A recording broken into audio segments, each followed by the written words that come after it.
क्या आपने कभी सोचा है कि एक राजा का बेटा सब कुछ छोड़कर जंगल क्यों चला गया?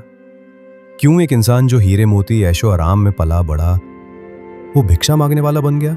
ये कोई साधारण कहानी नहीं है। यह एक ऐसे इंसान की सच्ची यात्रा है जिसने सिर्फ अपना जीवन नहीं बदला बल्कि पूरी दुनिया को दुख से मुक्ति का रास्ता दिखाया।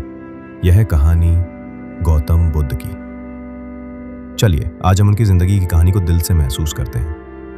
2500 साल पहले लुम्बिनी जो अब नेपाल में है, एक शुभ दिन राजा शुद्धोधन और रानी माया देवी के यहाँ एक सुंदर पुत्र का जन्म हुआ। नाम रखा गया सिद्धार्थ। जब साधु आसिता ने बालक को देखा तो उनकी आंखों में आंसू थे। राजा ने घबराकर पूछा, क्या अशुभ है? साधु मुस्कुराए, नहीं महाराज, ये बालक या तो महान राजा बनेगा या सन्यासी बनकर दुनिया को रोशनी देगा। राजा शुद्धोधन डर गए।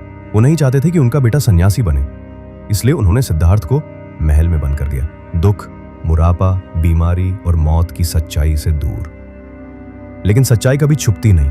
एक दिन 29 वर्षीय सिद्धार्थ ने महल से बाहर निकलने की जिद की और उन्होंने देखा एक बूढ़ा इंसान, एक बीमार व्यक्ति, एक शव और फिर एक शांत सन्यासी। उन्होंने पहली बार महसूस किया कि दुख जीवन का हिस्सा है और यहीं से उनके भीतर सवाल जागा, अगर सब दुखी हैं तो सुख का रास्ता क्या है? एक रात जब पूरा महल सो रहा था, सिद्धार्थ अपनी पत्नी यशोधरा और नवजात पुत्र राहुल को छोड़कर निकल पड़े। उन्होंने केश मुंडन किया, राजसी वस्त्र त्याग दिए और बन गए एक तपस्वी। 6 साल तक उन्होंने कठिन तप किया, भूखे रहे, पीड़ा सही, लेकिन फिर भी ज्ञान नहीं मिला। एक दिन वे बोध गया पहुंचे, पीपल के पेड़ के नीचे ध्यान में बैठ गए, संकल्प लिया, जब तक सत्य न मिले यहां से नहीं उठूंगा। 7 दिन और रातों तक ध्यान के बाद एक अलौकिक अनुभव हुआ। वो सिद्धार्थ नहीं रहे, वो बन गए बुद्ध, यानी जागृत। उन्हें समझ आया दुख का कारण तृष्णा यानी इच्छा है और तृष्णा का अंत ही मोक्ष है। सारनाथ में उन्होंने 5 पुराने साथियों को पहला उपदेश दिया, जिसे कहते हैं धर्म चक्र प्रवर्तन। उन्होंने बताया जीवन में दुख है, दुख का कारण तृष्णा है, तृष्णा का अंत संभव है और इसका रास्ता है अष्टांगिक मार्ग। सही समझ, सही सोच, सही बोल, सही आचरण, सही जीविका, सही प्रयास, सही जागरूकता और सही ध्यान।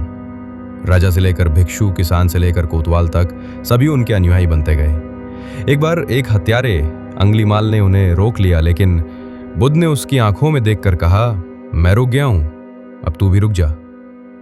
हत्यारा बदल गया। 80 वर्ष की उम्र में बुद्ध कुशीनगर पहुंचे। वहीं पर उन्होंने शांति से अपने शरीर का त्याग किया। उनके आखिरी शब्द थे, अपदीपो भव, स्वयं अपना दीपक बनो, यानी दूसरों पर नहीं, अपने भीतर की रोशनी पर भरोसा रखो।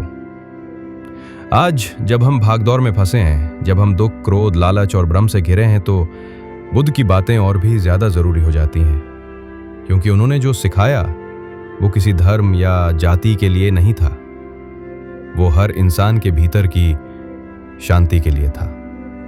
उनके विचारों पर आधारित बना धर्म, बौद्ध धर्म, जो आज भी दुनिया भर में फैला हुआ है, उनके अवशेष आज भी सांची, कुशीनगर, वैशाली जैसे स्थानों पर बने स्तूपों में सुरक्षित हैं। बुद्ध के प्रसिद्ध वचन, शांति अंदर से आती है, बाहर से नहीं। जैसा सोचते हो वैसे ही बन जाते हो।